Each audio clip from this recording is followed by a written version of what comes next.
It's a big sky until two planes end up in the same place. Climb. At the same time. 37,000 feet above the Amazon, a corporate jet collides with a 737. Every atom in my body I felt kind of implode. 1 mile above New York City, a DC-8 tears into the fuselage of a Lockheed Constellation. Bang! I jumped up and I ran, and I never looked back. Over San Diego, a 727 slams into a Cessna, and it's caught on film. I knew it was big, I knew it was bad, but we didn't know it was a plane crash. Outside Los Angeles, a small plane smashes into a DC-9, decimating several homes below. It just smelled like death, like smoke and death. Eyewitnesses and survivors tell their harrowing stories, and dramatic animations put you right there with the troubled aircraft. That big sky just got a lot smaller.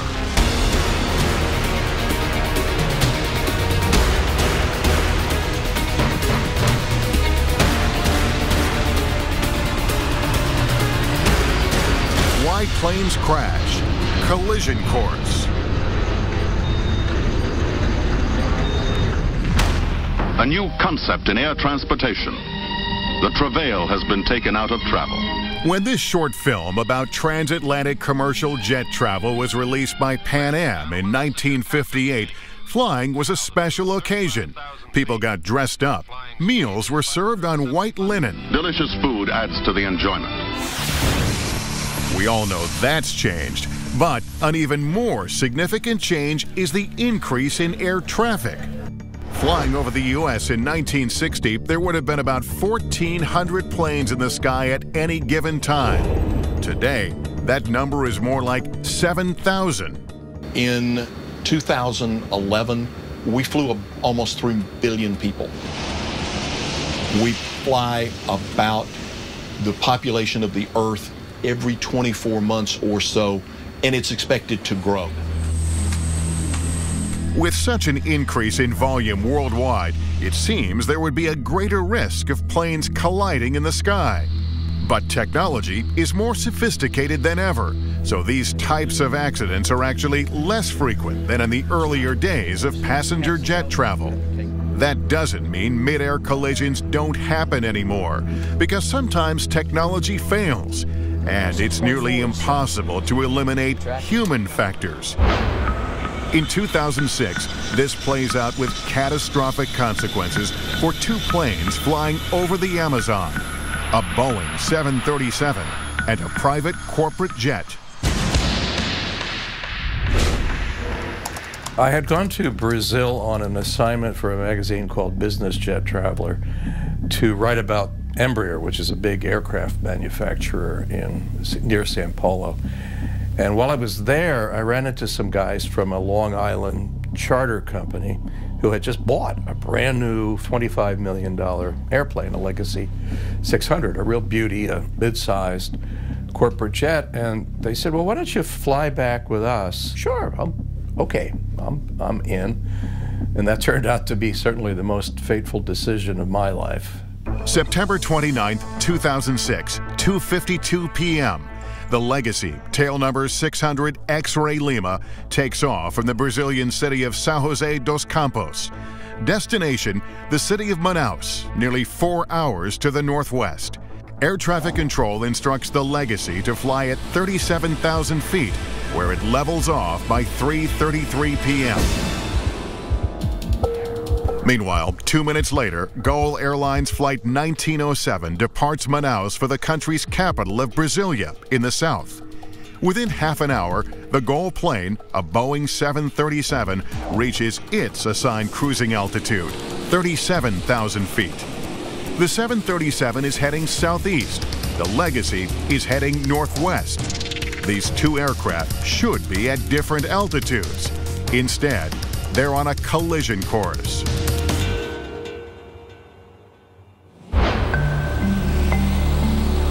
It was a beautiful day, some puffy white clouds in the sky, but nothing obscuring our view. and we took off for what was to be a routine flight.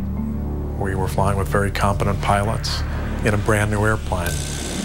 What could be bad about that? Both sets of pilots are in contact with air traffic control, operated by the Brazilian Air Force. But starting at 4:02 p.m. northwest of Brasilia, there's a problem. The Legacy's radar data is no longer being received by air traffic control. At some point during the flight, the transponder, which provides altitude information to the controller, inadvertently disappeared. A transponder is critical, not only to relay key information to air traffic control and nearby planes, but also in order to enable TCAS, the Traffic Alert and Collision Avoidance System, which warns pilots when another plane is too close. Traffic. And advises preventive action. Climb. In addition to the missing transponder signal, which is preventing the Legacy from sending its data, there's another problem: well-documented radio dead zones over the Amazon. Beginning at 4:26 p.m., air traffic control and the Legacy pilots make several attempts to verbally communicate, all unsuccessful. Under normal circumstances, they would acknowledge each other's calls.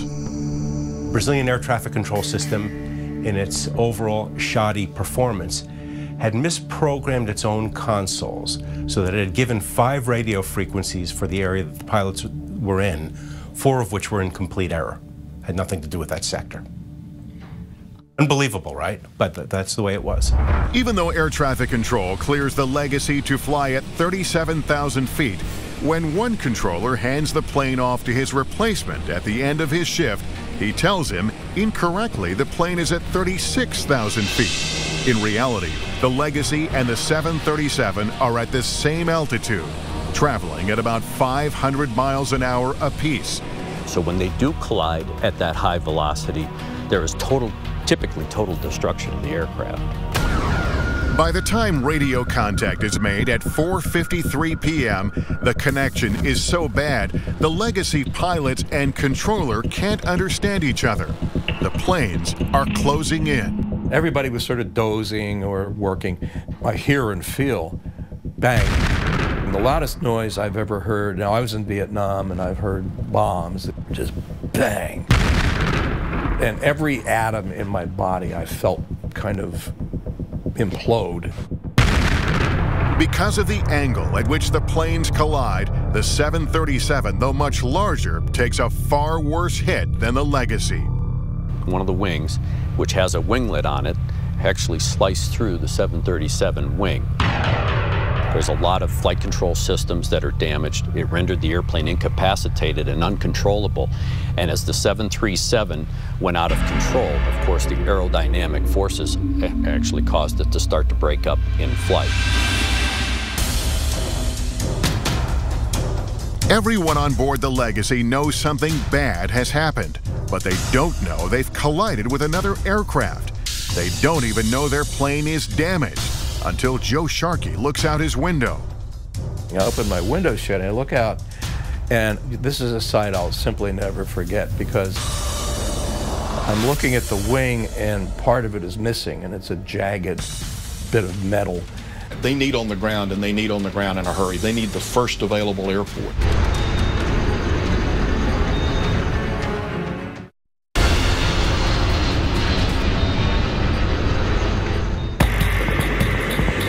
September 29, 2006, 7 miles above the Brazilian Amazon, a 737 collides with an Embraer Legacy. It's a devastating accident. The 737 is rendered uncontrollable and plummets toward the ground. But the Legacy is still in flight, its left winglet gone and horizontal stabilizer damaged. As the pilots struggle to fly the plane, no one on board knows there's been a mid-air collision. What they do know is they're in trouble. To think that you may not see your family, or that they're going to read about you and see about your death and on TV and on the newspaper, it was a horrible thought. I wrote a note to my wife and figured, well, maybe they'll find the note. I said, I love you. Our time together has been golden. And, you know, I'm sorry I'm going to die, but, you know, I said it in a way that was nice. Like most plane crashes, a series of events, not just one, led to the collision over Brazil. Two planes fly straight toward each other after air traffic control put them at the same altitude.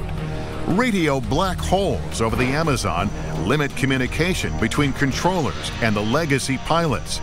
And for nearly 1 hour before the collision, the Legacy's transponder doesn't transmit.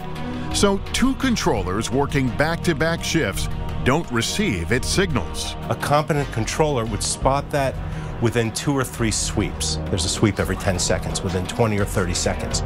This plane disappeared in that sense for 50 minutes, not 20 or 30 seconds.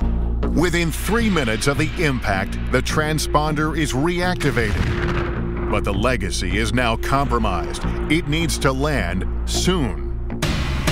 The longest 35 minutes I've ever spent in my life, you know, wondering, were we going to make it down safely, wondering with every turn, would they lose control of the airplane? The closest runway is a military base, literally an airstrip in the middle of the jungle.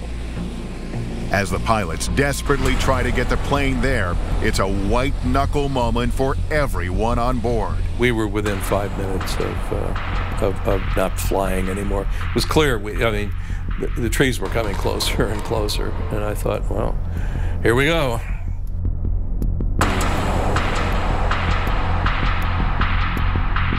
Once safely on the ground, the passengers, still unaware how they got into this situation, are happy to be alive.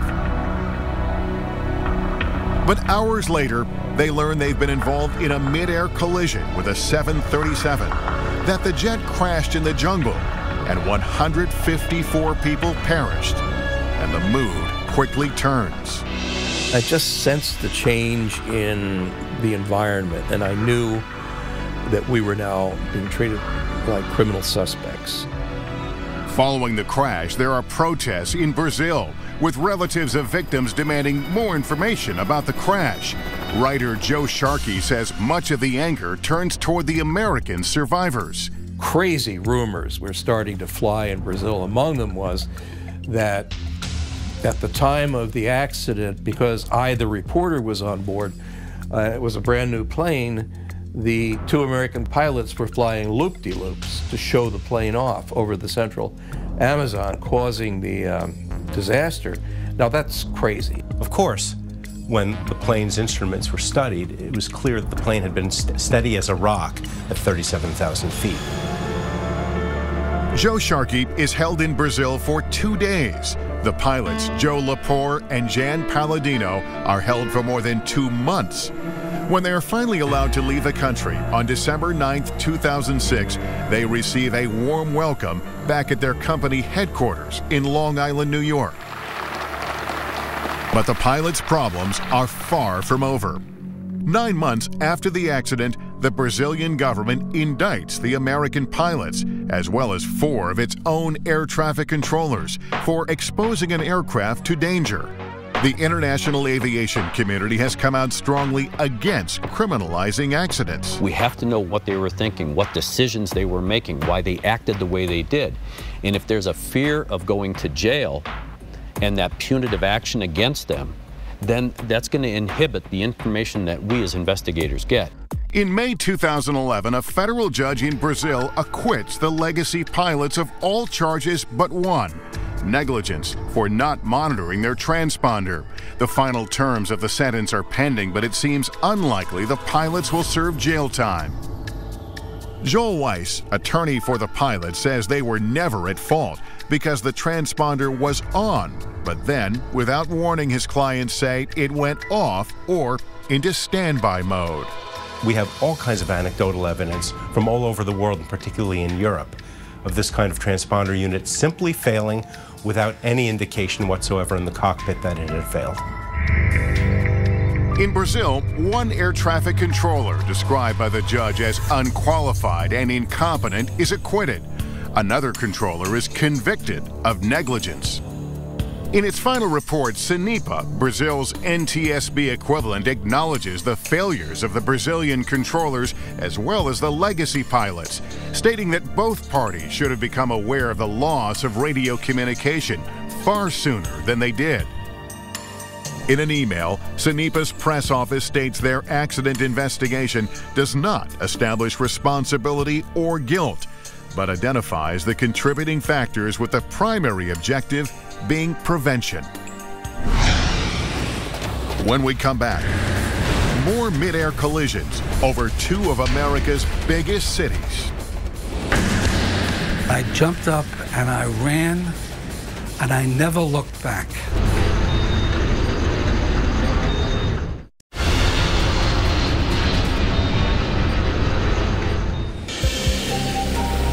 Before there was a modern air traffic control system, the burden of maintaining separation between commercial aircraft fell mainly on pilots.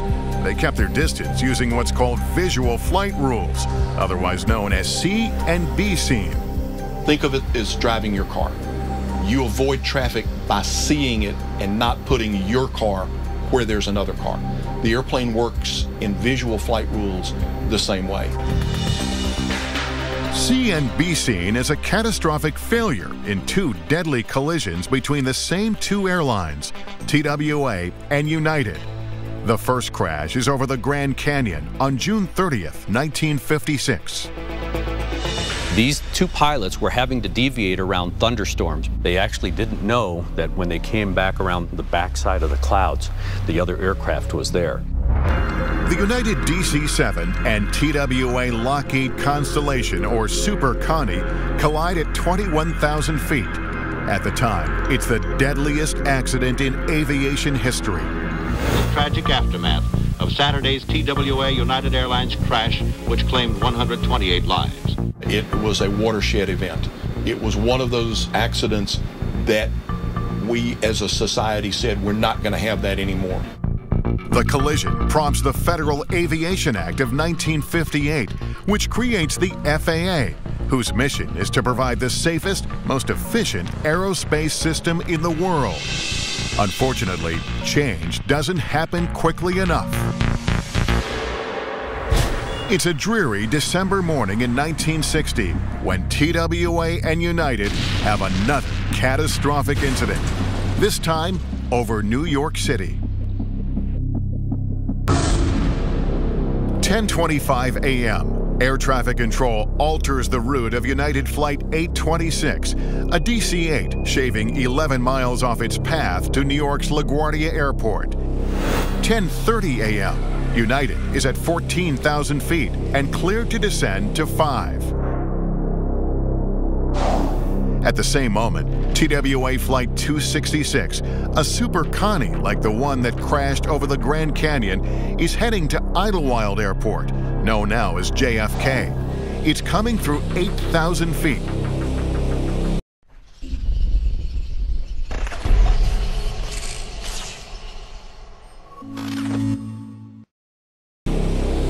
United is told to head to a specific navigational fix or intersection, where it's to enter a holding pattern and await further instructions. But there are problems. The plane has two navigational instruments used at the time to determine position. One of them isn't working. And the plane is also traveling more than 500 miles per hour, a speed later determined to be excessive. And the DC-8 flies past its clearance. I would equate it to driving down a street. If you know where you are and you know the second left turn is the turn you need to make, that's great. But if you didn't see the first road to the left, you would drive beyond it because you didn't recognize the first cue. At 10:33 a.m., LaGuardia Tower advises TWA of traffic off to its right. No one realizes it, but the United DC-8 is heading straight for them. Then, 7 seconds later, as both planes approach 5,000, there's a brutal collision. One of the DC-8's engines tears through the fuselage of the Super Connie.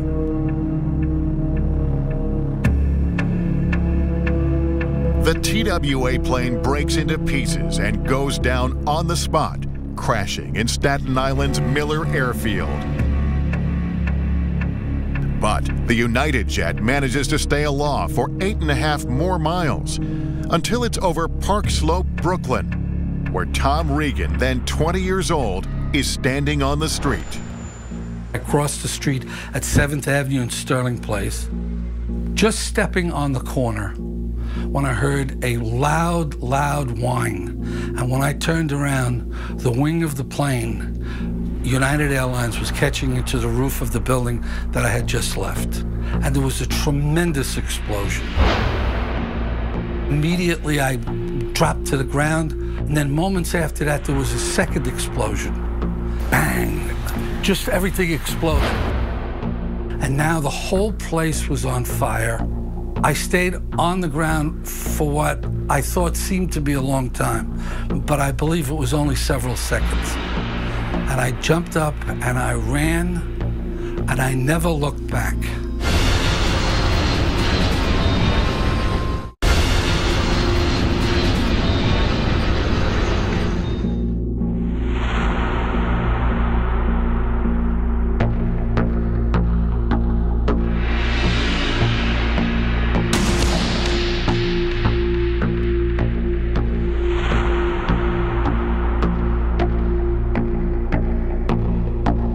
There was a tremendous explosion. Immediately, I dropped to the ground, and then moments after that, there was a second explosion. Bang! Just everything exploded. And now the whole place was on fire. On the street, people are astounded to learn there's a single survivor, 11-year-old Stephen Baltz of Wilmette, Illinois, who's thrown from the United plane into a snowbank. He had been given a Christmas gift to fly alone from Chicago to New York, and that's what happened. At the time, Barbara Lunis is a recent nursing school graduate working at Methodist Hospital a few blocks from the crash site. She's assigned to care for Stephen overnight. He's badly burned. I couldn't tell if he was white or black. He was just charcoal. I think they said it was 85% of his body. Within hours, the boy's father arrives in New York and speaks to the press. Mr. Baltz, how do you and Mrs. Baltz feel about your son being the sole survivor here? We have great heartfelt sympathy for all of the people who were not as fortunate. The country rallies behind Stephen, but his injuries are too grave. And if I had been in nursing longer, I would have known there was no chance, but that's why I think they put me there. Stephen Baltz, our little 11-year-old boy, the lone survivor of the plane crash in Brooklyn, expired at 1 p.m., just a few minutes ago. The little boy closed his eyes and went to sleep. With the final death toll at 134, including 6 on the ground, the 1960 crash over Park Slope replaces the Grand Canyon collision as the deadliest U.S. commercial aviation disaster to that point. To investigate the accident, the Civil Aeronautics Board, the forerunner to the NTSB, uses flight data recorder or black box technology for the first time ever. The conclusion? United Flight 826 proceeded beyond its clearance limit, or the place it was told to go, into a holding pattern. Its high rate of speed and the change of clearance or shortcut it was given by air traffic control are contributing factors. Within 3 months, President Kennedy establishes Project Beacon. The task force is mandated to review the country's aviation facilities and put together a long-range plan for the future of air traffic in the U.S. Like building blocks, each mid-air collision has helped make the skies safer.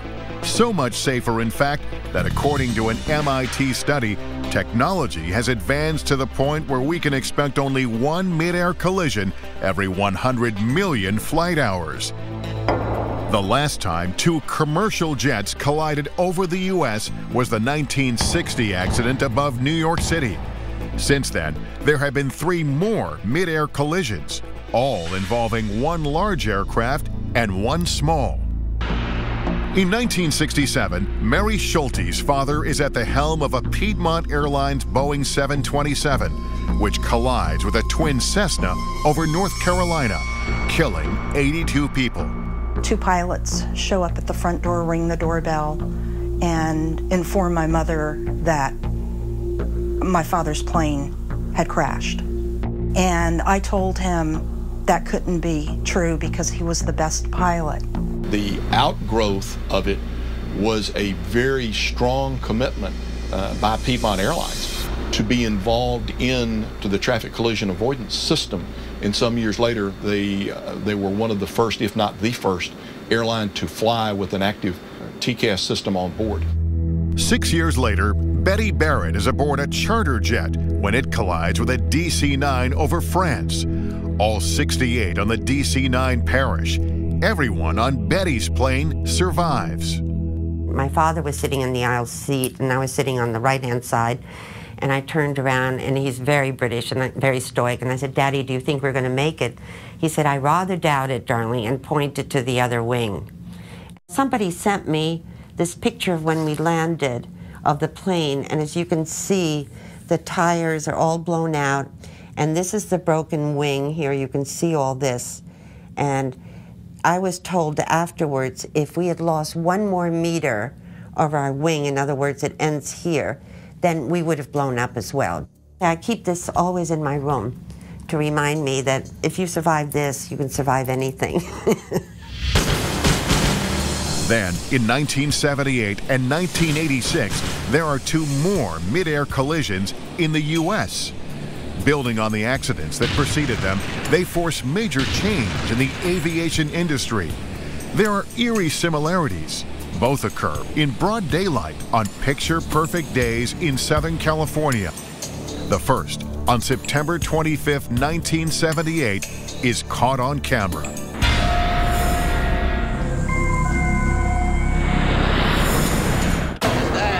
We heard a loud crash overhead and looked up to see part of a small Cessna airplane spinning to the ground.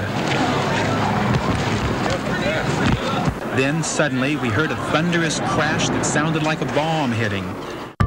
No one knows it yet, but 17 seconds earlier, half a mile above them, the private plane has collided with a Boeing 727, Pacific Southwest Airlines, PSA, Flight 182. Did you see it over there? Come on, get in the car. I see it. Come on, take this. At the moment of impact, NBC Channel 39 reporter John Britton and his cameraman Stephen Howell are covering a press conference just a few blocks away in the residential San Diego neighborhood. John and I were on a standard news story. I'm shooting shots of gas station pumps. Well, I was standing about right here. Steve, the cameraman, was right behind me, and County Supervisor Lucille Moore was standing about right here. I was interviewing Lucille, standing here, and all of a sudden, you know, we hear this big...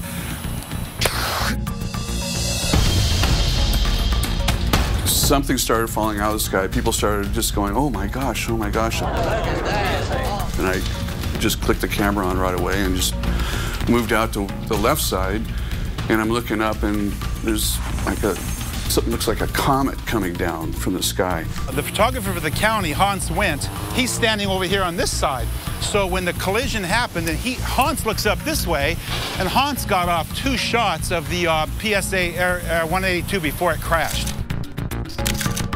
When I looked up, all I saw was the airliner with the engine on fire, and it was starting to bank to the right. And a big chunk of the leading edge of the wing was torn off. So I knew that the plane, had to crash. It couldn't possibly survive. And everything happened very fast. I just got off 1 shot, sort of by instinct, and the second picture was almost a silhouette. Cameraman Steve Howell and I rushed to the scene 2 blocks away. There were several homes involved in a raging fire. There was thick black smoke shooting 300 to 400 feet into the air. It's just a wall of flames.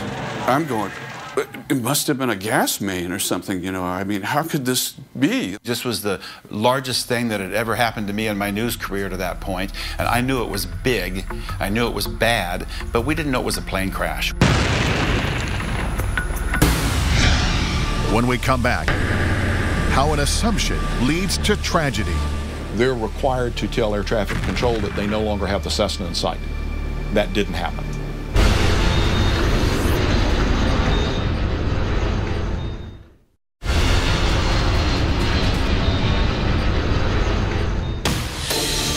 San Diego, September 25th, 1978.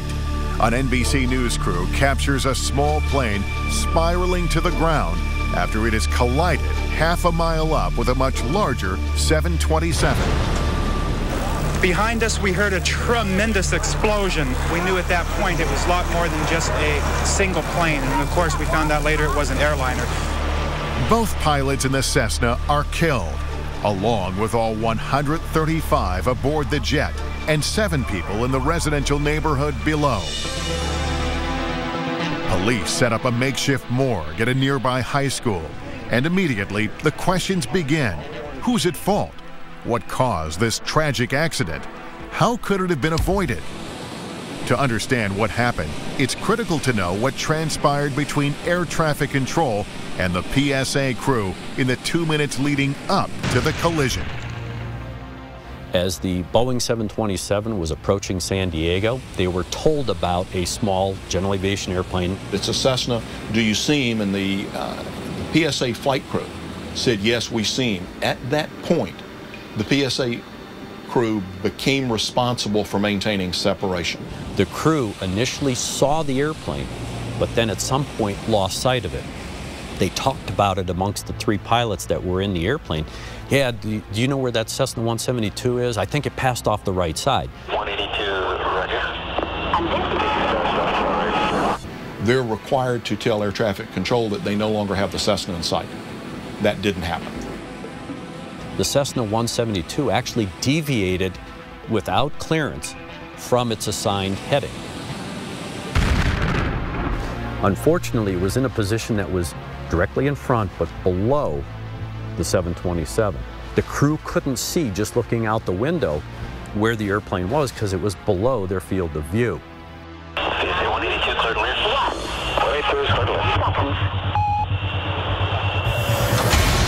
Caller, we're going down. This is PSA. Okay, we'll call you equipment for you.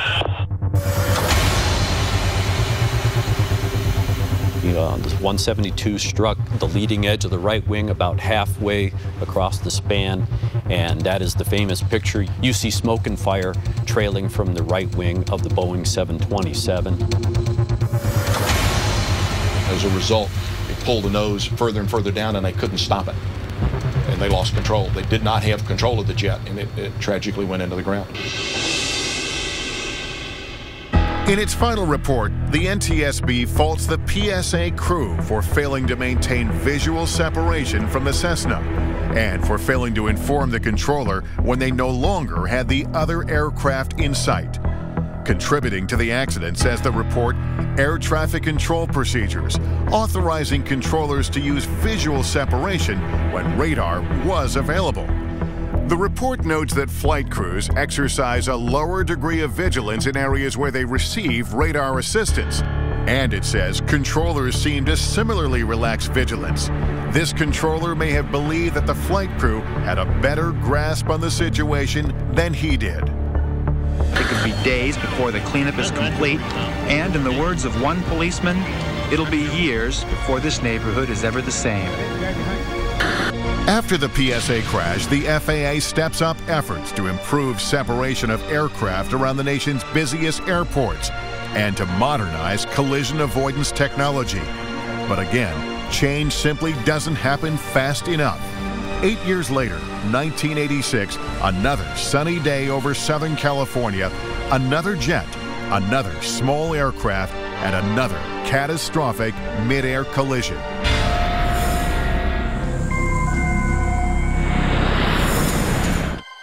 It was a Sunday. It was in August. And my brother and I were playing on the driveway. My father was sitting on the lawn, and we were on our bikes, and I remember my brother just very casually said, "Look, there's a plane on fire and it's coming down on our house."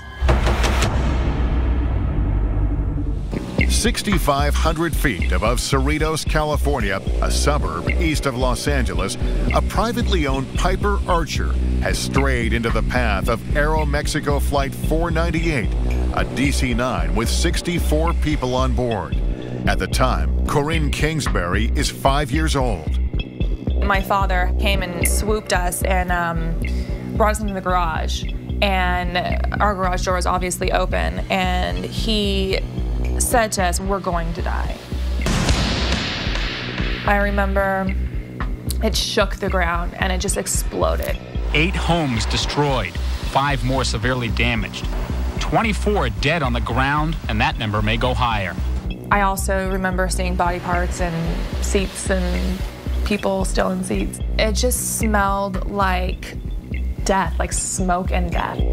Corinne's house is spared, but many other homes in the neighborhood are not.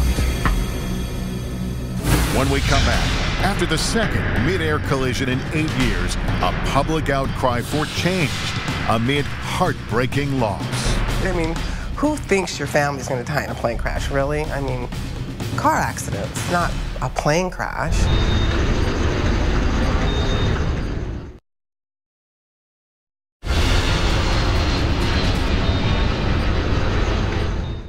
Good morning.